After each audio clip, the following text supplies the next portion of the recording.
Cinema ரகசியம் நேயர்களுக்கு வணக்கம். தமிழ் திரையுலகில் ஒரு பக்கம் மெல்லிசை மன்னர் எம்.எஸ்.வி. கண்ணதாசன் கூட்டணி கோலோச்சிக் கொண்டிருந்த காலம், இன்னொரு பக்கம் இளையராஜா எனும் இசைப்புயல் கிளம்பி எல்லாவற்றையும் மாற்றிக்கொண்டிருந்தன.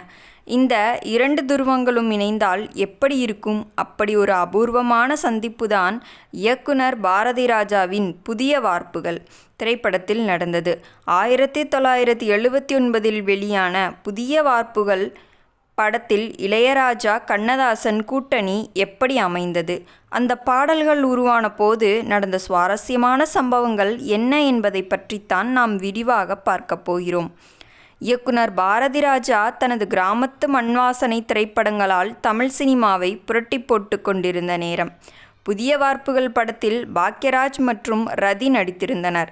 இந்த படத்திற்கு இளையராஜா இசையமைக்க பாடல்களை கவியரசர் கண்ணதாசன் எழுத வேண்டும் என்று பாரதிராஜா விரும்பினார்.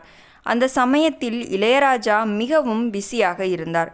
கவியரசர் கண்ணதாசன் எப்போதுமே தனது தனித்துவமான பாணியை கொண்டவர். இவர்கள் இருவருக்கும் இடையே இருந்த அந்த புரிதல் மிகவும் ஆச்சரியமானது. ஒருமுறை பாடல் கம்போசிங்கின் போது இளையராஜா ஒரு மெட்டை போட்டார். அதை கேட்ட அடுத்த சில நிமிடங்களிலேயே கவியரசர் வரிகளை கொட்டத் தொடங்கிவிட்டார். இளையராஜாவே கவியரசரின் இந்த வேகத்தை கண்டு வியந்து போனார். இந்த படத்தில் இடம்பெற்ற பாடல் இதயக்கோயில் எதுக்காகவோ என்ற பாடல் இன்றும் ஒரு கிளாசிக். இந்த பாடலை ஜேசுதாஸ் மற்றும் பி. சுசிலா பாடியிருப்பார்கள். இந்த பாடலின் வரிகளை எழுதும்போது கண்ணதாசன் மிகவும் உணர்ச்சிகரமான தத்துவ வரிகளை பயன்படுத்தினார். இளையராஜாவின் துள்ளலான இசைக்கும் கண்ணதாசனின் ஆழமான வரிகளுக்கும் இடையே ஒரு போட்டி நடப்பது போலவே அந்த பாடல் அமைந்திருக்கும். தனிமையில் ஒரு நாள், இனிமையில் ஒரு நாள் எனத் தொடங்கும் அந்த வரிகளில் காதலையும் பிரிவையும் அத்தனை அழகாக கவியரசர் வடித்திருப்பார். இந்த படத்தில் இடம்பெற்ற தண்ணி கருத்திருக்கு என்ற பாடல் ஒரு மிகப்பெரிய வரவேற்பை பெற்றது. கிராமத்து பின்னணியில் மிக எளிமையான வரிகளில் அதே சமயம் ஒரு துள்ளல் இசையில் இளையராஜா இதை படைத்திருப்பார். கவியரசர் கண்ணதாசன் பாடல்களை எழுதுவதிலும் வல்லவர் என்பதற்கு இந்த பாடலே ஒரு மிகச்சிறந்த உதாரணம்.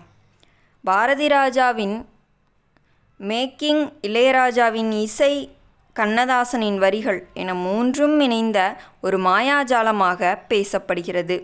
இளையராஜா வந்த பிறகு பல புதிய பாடலாசிரியர்கள் அறிமுகமானார்கள்.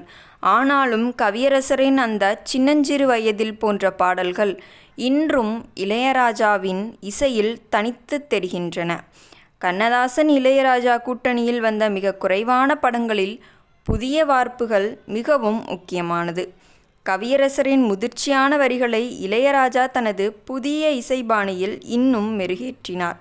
இசைஞானியும் கவியரசரும் இணைந்து நமக்கு கொடுத்த அந்த பாடல்கள் இன்றும் நம் செவிகளில் தேனாக பாய்கின்றன.